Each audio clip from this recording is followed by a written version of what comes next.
வணக்கம். ஸ்ரீராம் ஜெயராம் ஜெய் ஜெயராம். இன்றைய தலைப்பு அண்ணலும் நோக்கினான் அவளும் நோக்கினாள். ராமர் லக்ஷ்மணர் அவங்க குருதேவராகிய விஸ்வாமித்ரரோட மிதிலை நகரத்தை நோக்கி நடந்து வந்துட்டு இருக்காங்க. விஸ்வாமித்ரர் மனசுக்குள்ள என்ன நினைச்சிட்டு இருக்காருன்னா, ராமனை எப்படியாவது சீதைக்கு திருமணம் செஞ்சு வைக்கணும் அப்படிங்கிற நோக்கத்தோட அவங்க 2 பேரையும் அழைச்சிட்டு வராரு. அப்ப அந்த மிதிலா நகரத்து கொடிகள் எல்லாம் அப்படியே அசைஞ்சு ஆடுது. அது எப்படி இருக்குன்னாக்க, நீங்க பார்க்கடல்ல உங்க மனைவியாகிய திருமகள் அங்கிருந்து நீங்கி இப்ப இந்த ஊர்ல ஒரு பெண்ணா பிறந்திருக்காங்க. அந்த பெண்ணை நீங்க இப்ப சந்திக்க வரீங்க, அவங்கள நீங்க திருமணம் செஞ்சுக்கோங்க அப்படின்னு சொல்ற மாதிரி அந்த கொடிகள் அசைஞ்சு ஆடுதான். அவ்வளோ அழகா இருக்கு. சீதை எப்பேற்பட்ட அழகினா, அந்த மன்மதனால கூட அவங்கள ஓவியமா தீட்ட முடியலையா. அதனால மன்மதன் என்ன பண்ணார்னா, எந்த வர்ணமும் இந்த ஓவியத்தை வரைய முடியல, உபயோகப்படல அப்படின்னு சொல்லிட்டு அந்த அமிர்தத்தையே எடுத்து ஓவியமா தீட்டலான்னு பார்த்தாராம். அப்படி கூட சீதையுடைய முழு அழகையும் அவரால் கொண்டு வர முடியலையா. அதை நினைச்சு மன்மதன் ரொம்ப தவிச்சு போயிட்டாரு. இத்தகைய அழகு வாய்ந்த சீதை கன்னி மாடத்துல நிக்கிறாங்க. எப்படி நிக்கிறாங்க? தங்கத்தின் பிரகாசம், பூவின் நறுமணம், வண்டுகள் அருந்துகிற தேனோட ருசி, சிறந்த சொற்களை எல்லாம் தேர்ந்தெடுத்து எழுதிய கவிதை, இவை அனைத்தும் ஒன்றாக சேர்ந்து செய்த உருவமாக சீதை கன்னிமாடத்தில் நிற்கிறாள். இவளை பார்த்தவர்கள் எல்லாம் தேவரை போல இமைக்காத கண்கள் நமக்கு இல்லையே, இவளோட அழகை பார்த்துக்கிட்டே இருக்கலாமே அப்படின்னு நினைக்கிறாங்க. ஆனா தேவர்கள்லாம் என்ன நினைக்கிறாங்க? இவளை பார்க்கறதுக்கு இந்த 2 கண்ணும் போதலையே அப்படின்னு தவிக்கிறாங்க. இழைகளும் குழைகளும் இன்ன முன்னமே மழை பொறு கண்ணினை மடந்தைமாரோடும் பழகிய எனினும் இப்பாவை தோன்றலால் அழகியனும் அவையும் ஓர் அழகு பெற்றதே. இதோட அர்த்தம் என்னன்னா, இழைகள்னா பெரிய அணிகலன்கள், அதாவது கழுத்தில் அணியும் அணிகலன்கள். குழைகள்னா காதில் அணியும் அணிகலன்கள்.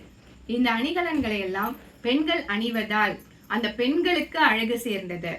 ஆனா இதே அணிகலன்களை சீதை அணியறதுனால அந்த அணிகலன்களுக்கே ஒரு அழகு வந்தது அப்படின்னு சொல்றாங்க. 100 கோடி மின்னல்கள் சேர்ந்து அவற்றுக்கெல்லாம் தலைவியா மின் அரசியா சீதாதேவி நிக்கிறாங்களாம். அப்பேற்பட்ட சீதையை ராமன் பார்க்கிறான். எப்படி பார்க்கிறான்? எண்ணரும் நலத்தினல் இணையல் நின்றுழி கண்ணொடு கண்ணினை கவ்வி ஒன்றை ஒன்று உண்ணவும் நிலை பெறாது உணர்வு ஒன்றிட அண்ணலும் நோக்கினான் அவளும் நோக்கினாள். இது ரொம்ப ரொம்ப ஃபேமஸான ஒரு கவிதை, கம்பரோட கவிதை. அவர் என்ன சொல்றாருன்னா, அவங்க 2 பேரும் ஒருத்தர் பார்த்துக்கிறாங்க. பார்வைகள் 2ம் ஒன்றை ஒன்று பற்றி விட்டன. திருவள்ளுவர் எப்படி சொல்றாரு அப்படின்னா, நோக்கினால் நோக்கெதிர் நோக்குதல் தாக்கணங்கு தானே கொண்டன துடைத்து. இதோட அர்த்தம் என்னன்னா, ஒருத்தர் ஒரு பெண்ணை பார்க்குறாரு. அந்த பெண் திருப்பியும் பார்க்கறது எப்படி இருக்குன்னா, ஒருவன் ஒரு தாக்குதலை நடத்துறான், அதற்கு எதிர்க்கு தாக்குதலா அந்த பெண் ஒரு பெரிய படையோட வர்றா, தாக்குறா அப்படின்னு அர்த்தம். கண்ணோடு கண்ணினை நோக்கொக்கின் வாய்ச்சொற்கள் என்ன பயனும் இல அப்படிங்கிறாரு. அதாவது கண்ணோடு கண் பார்த்து காதல் வயப்படும் போது வாய் சொற்களுக்கு அந்த இடத்துல வேலையே இல்லை அப்படிங்கிறாரு. வேல் போன்ற விழிகளை உடைய சீதை ராமனின் தோளை பார்த்தாலாம். வீரனான ராமன் அவளுடைய மார்பை பார்த்தாராம். இவ்வாறு அவங்க 2 பேரும் பார்க்கறது அப்படி காந்தம் போல ஒருத்தர் கவர்ந்துக்கிட்டாங்க அப்படின்னு சொல்றாங்க.